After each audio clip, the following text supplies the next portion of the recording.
여러분, 평안하십니까?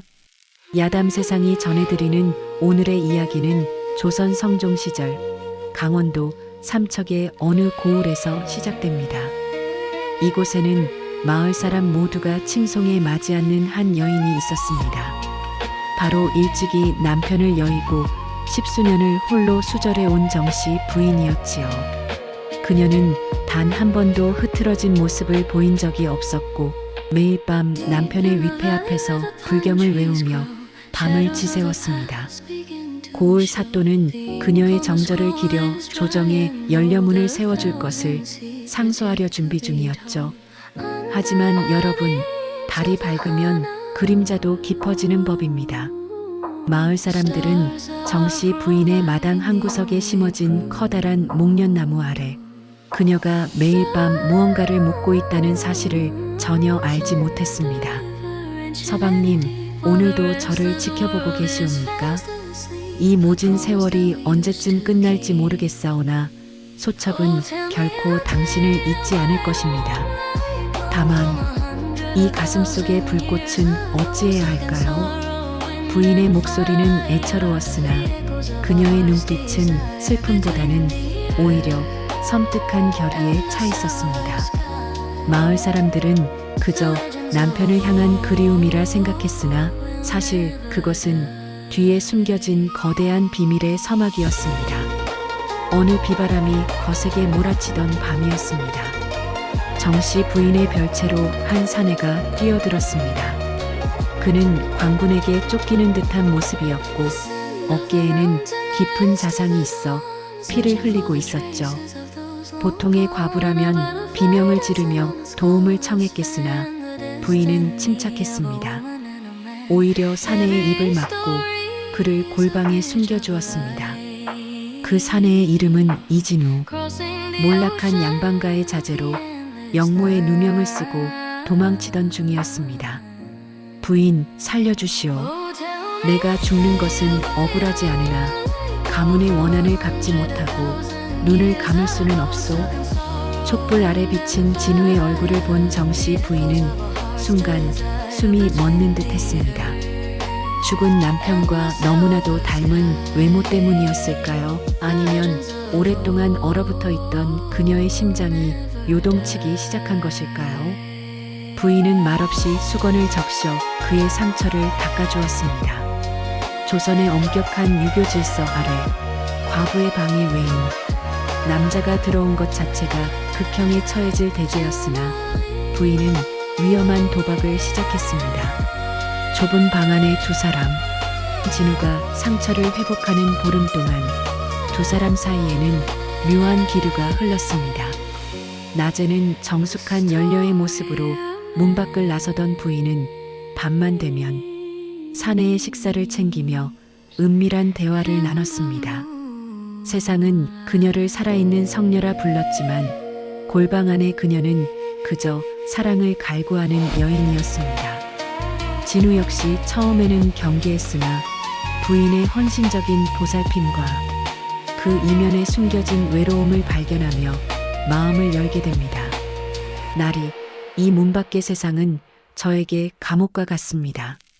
사람들은 제게 정절을 강요하며 죽기를 바라지요. 하지만 저는 살아있고 싶습니다. 당신의 숨결 옆에서 말입니다. 결국 두 사람은 넘지 말아야 할 선을 넘고 말았습니다.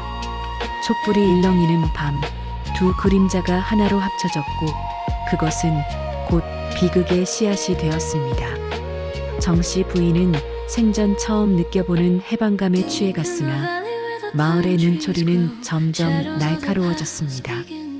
과부의 집에서 고기 굽는 냄새가 난다거나 밤마다 남자의 낮은 목소리가 들린다는 괴소문이 퍼지기 시작한 것이죠. 소문을 들은 고을 사또는 연려문 건의를 확정하기 전 직접 확인을 하겠다며 부인의 집을 기습 방문합니다. 부인은 당황했으나 침착하게 대응했습니다. 하지만 진우가 숨어있던 골방 근처에서 낯선 남자의 신발 한 짝이 발견되면서 분위기는 급격히 얼어붙었습니다. 부인, 이 신발은 누구의 것이오?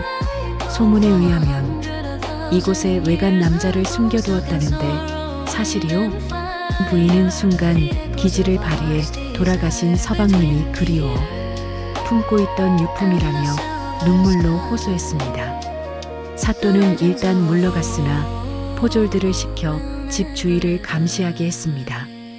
이제 진우와 부인은 막다른 길에 다다랐습니다.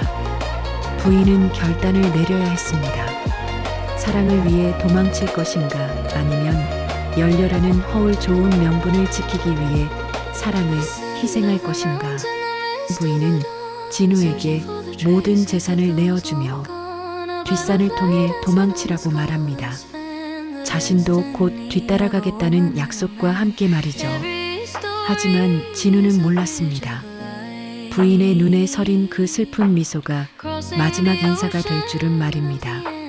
목련나무 아래의 비밀. 진우가 떠난 다음 날 마을은 발칵 뒤집혔습니다. 정씨 부인이 자신의 방에서 스스로 목숨을 끊은 채 발견된 것입니다.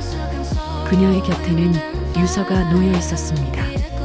남편의 곁으로 가고자 하나 나의 정절을 의심하는 소문이 가슴 아파 목숨으로 증명하노라. 고을 사또는 감복하여 당장 연려문을 세울 것을 명했습니다. 그런데 말입니다. 여러분, 여기서 진짜 소름 끼치는 반전이 드러납니다. 세월이 흘러 연려문을 보수하기 위해 집을 헐었을 때 그 목련나무 아래에서 시신 한 구가 더 발견된 것입니다. 아니, 이게 뭐야? 여기 사람 뼈가 있네. 그런데 복색을 보니 얼마 전 영모로 쫓기던 이진우라는 사내가 아닙니까? 그렇습니다. 정씨 부인은 진우를 보내주지 않았습니다. 그녀는 진우가 떠나려던 날 밤 그의 술에 독을 탔습니다. 나를 떠날 바엔 차라리 내 곁에서 영원히 잠드소서. 소름 돋는 집착이었습니다. 그녀는 진우를 죽여 목련나무 아래에 묻었고 그 비밀을 영원히 봉인하기 위해 스스로 목숨을 끊으며 열렬하는 이름 뒤에 범죄를 숨긴 것이었습니다. 뒤바뀐 추모한 사람들은 그녀의 정절을 기리며 연려문 앞에서 절을 했으나 그 아래에는 그녀가 살해한 정인의 시신이 썩어가고 있었습니다. 그녀는 남편을 향한 수절이 아니라 자신이 소유하지 못한 남자에 대한 광기 어린 사랑을 완성한 것이었죠. 연려문은 숭고한 희생의 상징이 아니라 한 여인의 비뚤어진 욕망과 살인을 덮어주는 화려한 덮개에 불과했습니다. 사라진 진실의 흔적.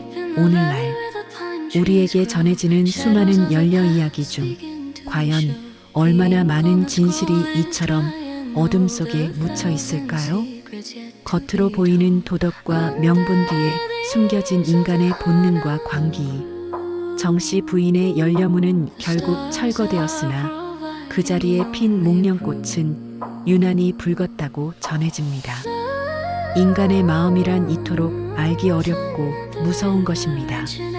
여러분이 믿고 있는 그 아름다운 이야기에도 혹시 감춰진 피 냄새가 나지는 않습니까?